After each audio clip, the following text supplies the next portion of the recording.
આપણે જોઈ શકો છો ગોત્રી વિસ્તારમાં ઈએસઆઈ રોડ પર અમન હોસ્પિટલ સામે એક ડ્રિંક એન્ડ ડ્રાઈવનો કેસ બન્યો છે, જેના અંદર એક બ્રેઝાએ ઓવર સ્પીડિંગ કરીને પલટી કરી છે.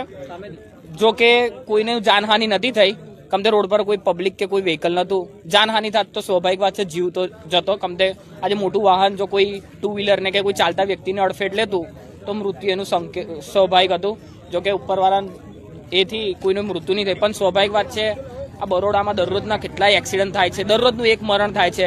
ન્યૂઝમાં સવારે ઉઠીને એટલે એ જ જોવા મળે. ગઈકાલે એક વૃદ્ધ વ્યક્તિનું જીવ ગયો, આજે સવારે કોલેજમાં જતી દીકરીનું જીવ ગયો. એટલે સ્વાભાવિક વાત છે કે આ દારૂ કે ડ્રગ્સ કે આના ઉપર સરકારે કાર્યવાહી લેવી જોઈએ.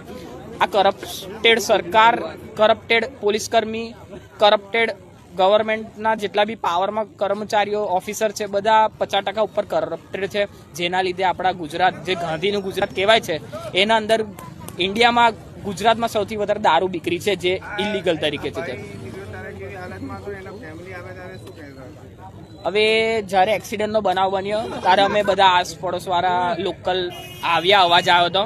એના ફેમિલીના લોકો તરત આવી ગયેલા. છોકરાએ કોલ કરી દીધો હશે તો એના ફેમિલીના લોકોનું એવું જ કેવું છે કે દારૂ પીને ચલાવીને કંઈ ગુનો તો નથી કર્યો, કોઈનો જીવ તો નહીં ગયો, નુકસાન અમારી ગાડીનો થયો, પણ જીવ જવાની તમે રાહ જોતા. શું જીવ જવાની તમે રાહ જોતા? જીવ લઈ લીધો હોત તો તમે આવું ફરી બોલતા. આજે તમારા જ ઘરના કોઈ વ્યક્તિનો આવી રીતના જીવ ગયો હોત તો તમે શું સામેવાળાથી આવી એક્સપેક્ટ કરતા? એટલે આ સંસ્કાર બી એક બહુ ખોટી વસ્તુ છે કે અમીર બાપની ઓલાદોએ એમના છોકરાઓને સંસ્કાર બહુ ખોટા આલેલા છે. એટલે આના ખિલાફ કંઈ નહીં, ઘરવાળાએ બી એક સંસ્કાર હારા આવે છે કે આપણું પરવરિશ સારી હોય છે. બીજી વસ્તુ કે સરકાર, પોલીસ તંત્રે પણ કંઈ તો સ્ટ્રિક્ટ એક્શન લેવું જોઈએ. આ પબ્લિકને મૂર્ખ બનાવવાનું બંધ કરો, બરાબર છે.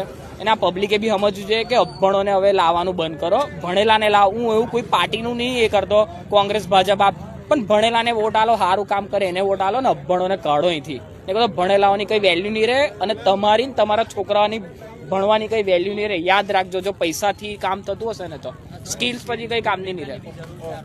અને બીજી વસ્તુ કે ટ્રાફિક વિભાગને એ જ વિનંતી કરીશું કે સ્પીડ બ્રેકર્સ જરૂરતમંદ જગ્યાએ મૂકો. તમે એવું ના વિચારો કે સ્પીડ બ્રેકર્સથી સ્પીડ ઓછી થશે. ભાઈ તમે એમ ખર્ચા બધે કરો તો સ્પીડ બ્રેકરમાં કર લો, તો કોઈની એટલીસ્ટ જીવ બચશે તો તમને દુઆ મળશે.